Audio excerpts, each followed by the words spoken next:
This is not just another video. This time I'm taking the Alfa for a road trip. Let's go!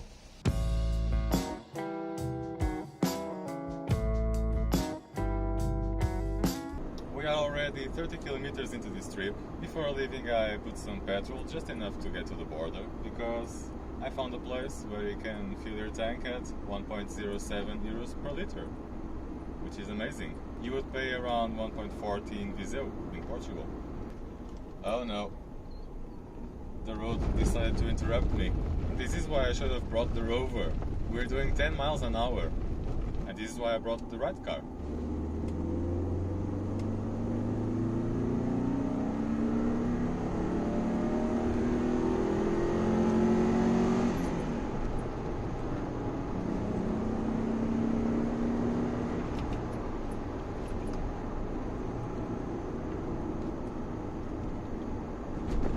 Okay, enough petrol spent.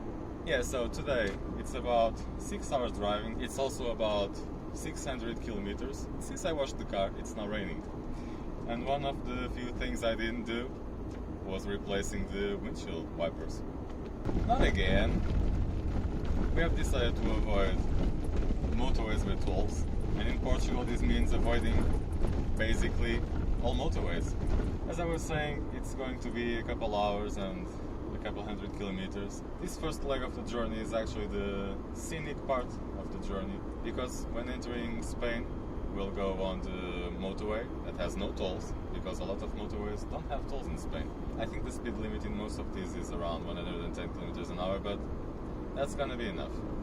I don't want to be unfair, so I have to tell you that we are now around Tavares, I think that's how it's called, and the road is much better. The surface is actually okay, given that this isn't a route that has been maintained in a while, I think. But there isn't a lot of traffic either, so it's fine. I think you can tell that there's actually quite a bit of wind noise. It's not a great feature of this car. Then again, the Rover isn't great either, but it's still better. You don't hear the engine a lot, especially after soundproofing, and you don't hear the tires either, just a little bit. But the wind noise is terrible. Anyway, this was a cheap car when it was sold new. So, we just stopped for a coffee, and now we shall continue.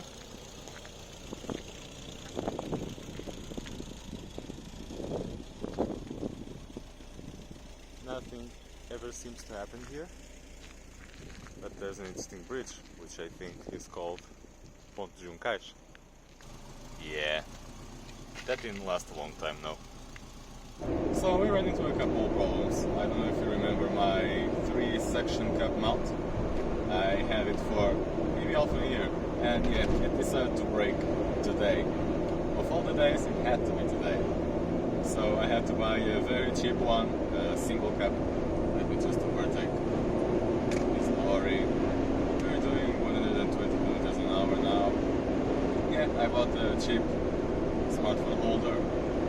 It's actually doing the job. It shakes horribly. I mean, it was shaking horribly, but I found a way to fix it against the windshield, so I think it's okay now. We have already crossed into Spain, and we will stop in about 12 kilometers in order to give this beast full tank, because the dreaded yellow light has already came on.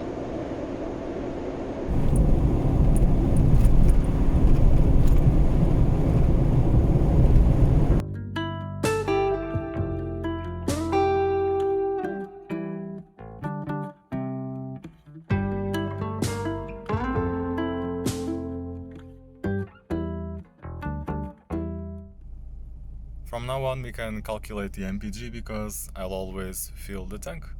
And now let's go towards Burgos. Yeah, let me do that. This is not how I'm gonna get great fuel consumption, but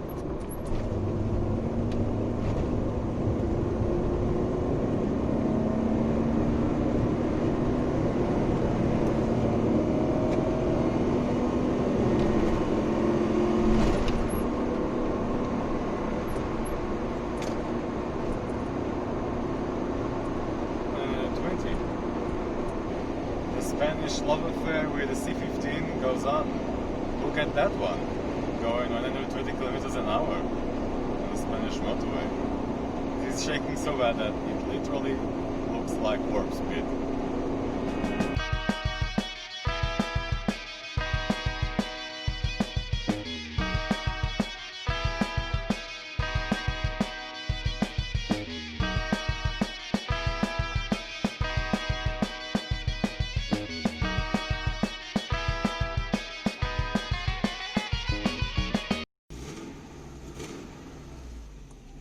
Everything is going nicely.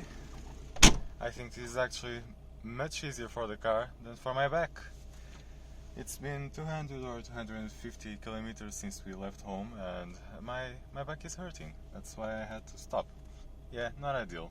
Not as good as the Rover, but I already knew that.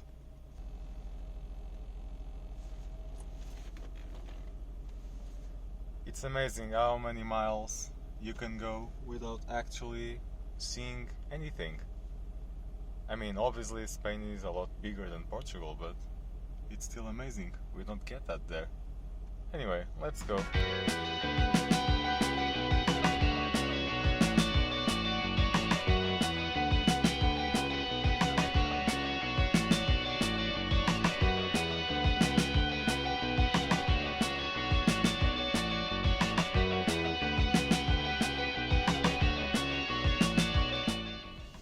And we have arrived at our Airbnb.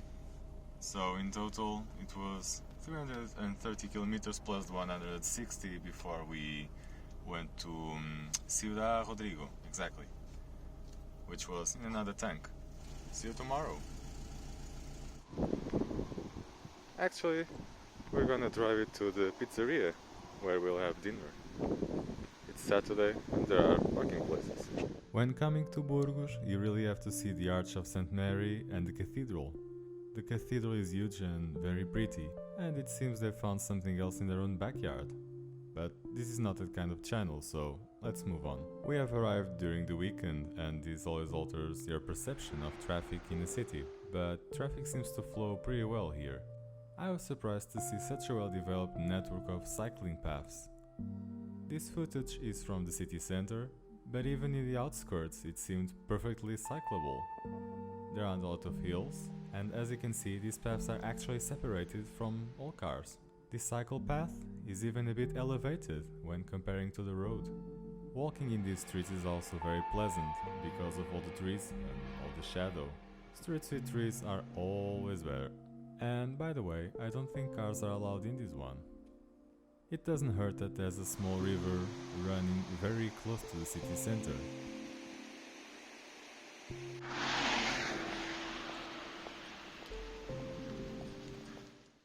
That's a very pretty car, not? Oh look, a Vauxhall Nova